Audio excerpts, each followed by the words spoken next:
제가 이제 궁금한 거는 저가 딸만 둘인데 작은 아이가 올해 중학교 3학년입니다. 3학년인데 제가 이제 스승님 강의를 듣고 알았는데 제가 그 아이를 뱃속에 가졌을 때 가장 힘들었습니다.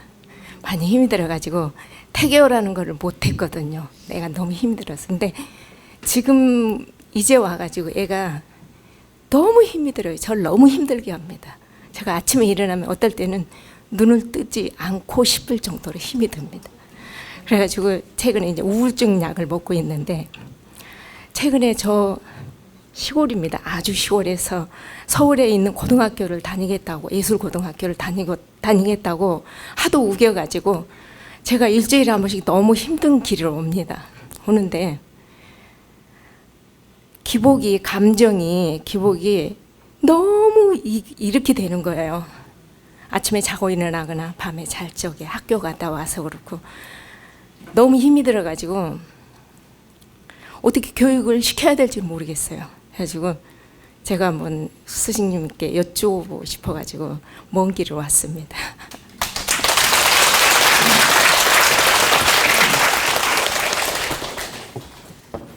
여러분, 제가 강의할 때 임신 중에 엄마가 스트레스 많이 받고 괴로움을 겪으면 아이가 그 성장하면서 엄마한테 그 대가를 지불하게 만든다는 얘기 한 적이 있죠? 네. 유튜브 보신 분은 봤을 거예요. 우리 질문자께서 산 증인이죠. 그죠? 그런데 여러분들도 아마 산 증인일 겁니다. 저는 늘 하는 말이지만 상담을 통해서 수만 명을 경험을 했어요.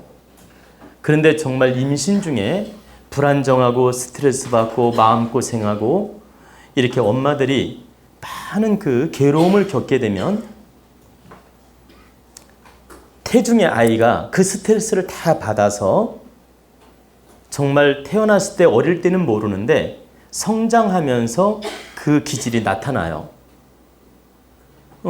성장하면서 그 기질이 나타나고 엄마한테 이제 알고 그러는 건 아니지만 마치 복수하듯이 엄마를 힘들게 합니다. 근데 너무 놀라운 사실은 그게 엄마의 과보예요. 엄마가 바르게 하지 못한 과보다. 그러면 이 아이를 좋게 하려면 어떻게 해야 되느냐? 엄마가 진심으로 아이한테 미안하다고 사과하시고 반성하셔야 돼요. 아이를 나무랄 게 아니라 정말 내가 너를 임신했을 때 너를 이렇게 힘들게 해서 네가 나한테 이렇게 어렵게 하는구나. 이걸 진심으로 받아들이고 아이한테 진심으로 사과하고 진심으로 반성하셔야 돼요. 그리고 참회 기도를 많이 하셔야 돼. 그래야 아이 영혼 속에 박힌 그 관념이 서서히 녹아 없어집니다. 지금 아이 영혼 속에 있죠? 엄마로 인한 상처가 박혀 있어요. 눈으로 안 보일 뿐이지. 근데 그 영혼 속에 박혀 있는 탁한 기운을 녹아 없애려면 엄마의 간절한 반성과 기도가 있어야 된다. 그래야만이 그게 하나하나 풀리게 되고 녹아 없어지게 돼요. 그러면 하루아침 기도하면 되겠느냐? 그렇지 않아요. 자, 엄마가 임신한 기간은 불과 10개월이지만 그 탁한 기운을 녹아 없애는 기간은 10년이 걸려요. 그러니까 10개월에 10배죠. 10개월에 10배. 그러니까 12달이니까 10배가 넘는 거지. 네. 10년 동안 간절하게 엄마가 반성하면서 참여하면서 아이를 위해 정성껏 기도하면 그 탁한 기운이 서서히 녹아 없어져요. 녹아 없어지고 아이가 서서히 좋아집니다. 근데 지금 당장 엄마가 지금 너무 속을 태우고 힘들으니까 지금 이제 질문을 하셨는데 이 당장 금방 아이를 바꿔놓을 수는 없어요. 지금은 엄마가 아이랑 잘 대화를 하면서 아이 뜻을 우선적으로 들어주는 마음을 가져야 돼요.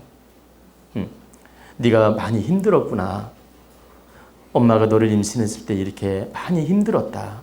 네가 그 스트레스를 받아가지고 지금 이렇게 엄마한테 힘들게 하는구나. 정말 엄마가 너에게 진심으로 사과하고 미안하다. 그러니까 엄마가 진짜 진심으로 울면서 사과를 하셔야 돼. 그게 본 적도 없지만 정말 미안하다. 내가 잘못했다. 이렇게 진심으로 사과를 하시고 내가 최대한 너의 뜻을 받아주면서 노력하겠다. 이러면서 서서히 노력을 하셔야 돼요. 그러면 아이가 지금은 엄마 뜻을 못 받아주지만 생각을 속으로 하게 돼요. 그러다가 어느 정도 나이가 들면 어머니 진심을 알게 돼. 그때 한순간에 풀립니다. 한순간에 우리 엄마가 정말 나 때문에 마음고생 많이 하셨구나. 나도 더 이상 이러지 말자. 그러면서 한순간에 풀리게 됩니다. 근데 그 시간까지는 엄마의 정성과 노력이 필요하다.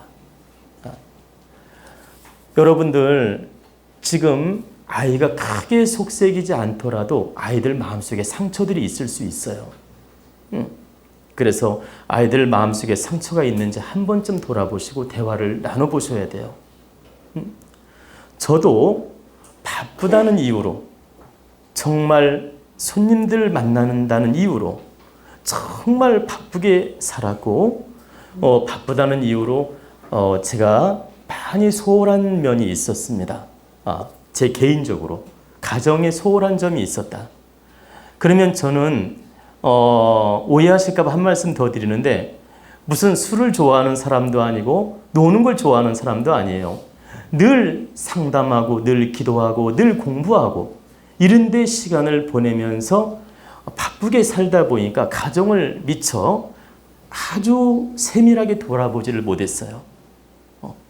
그러다 보니까 저 또한 충실한 아버지 역할을 못했다고 생각을 한다.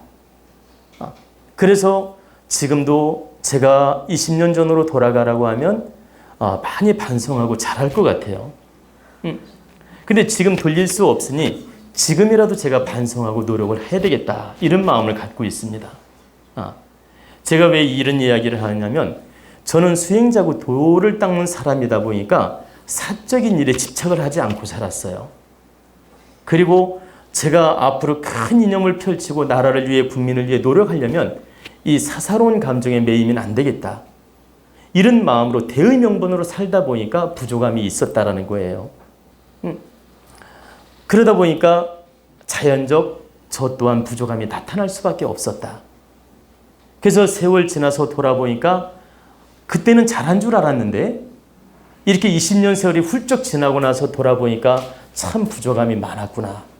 이렇게 반성할 때가 많이 있습니다. 그런데 하나 또 긍정적인 면은 있어요. 제가 그런 대의명분으로 살았기 때문에 여러분들을 위해 오늘 이렇게 이 자리에 있는 것입니다. 만약에 사적인 감정에 빠져서 살았더라면 오늘 이 자리에 앉아있지 않을 수도 있어요. 근데 제가 대의명분으로 우리 국민을 위해서 바르게 노력하려고 했기 때문에 오늘 이 자리에서 여러분들을 위해 강의도 할 수 있고 이렇게 노력할 수 있는 것입니다. 그래서 큰 성직자나 큰 깨달은 스승이나 큰 스님이라든가 이런 분들은 가정을 완벽하게 지키기가 어렵습니다. 왜 그러냐?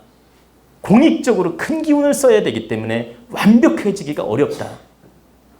완벽해지려고 하면 그 자체가 모순이라는 거예요. 제 말 이해가 되십니까? 그래서 옛날에 운임금이라는 분이 있어요. 중국에. 여러분들은 잘 모르시겠지만 요순 우탕 할 때 운임금이 있었어요. 운임금이 나라가 9년 홍수가 왔어요. 9년 홍수. 중국에 운임금이라는 성군이 있었는데 근데 나라가 이렇게 막 비가 많이 와가지고 막 홍수가 난 거야. 근데 9년 동안 그 홍수를 다스리는데 집 앞을 보세요. 그 여러 차례 지나갔는데 집에를 한 번도 못 들어간 거야. 9년 동안. 그러니까 나라의 그 홍수를 다스리기 위해서 그 운임금이 노력을 하는데 사적으로 자기 문 앞에를 9년 동안 여러 번 지나갔는데 한 번도 들어가지 않았다는 거예요. 그러면 그 처자식은 말할 것도 없지. 얼마나 외롭고 힘들었겠어요. 그런데도 이 나라를 위해서 문 앞에를 여러 번 지나가면서도 집에를 잠깐 못 들어간 거야.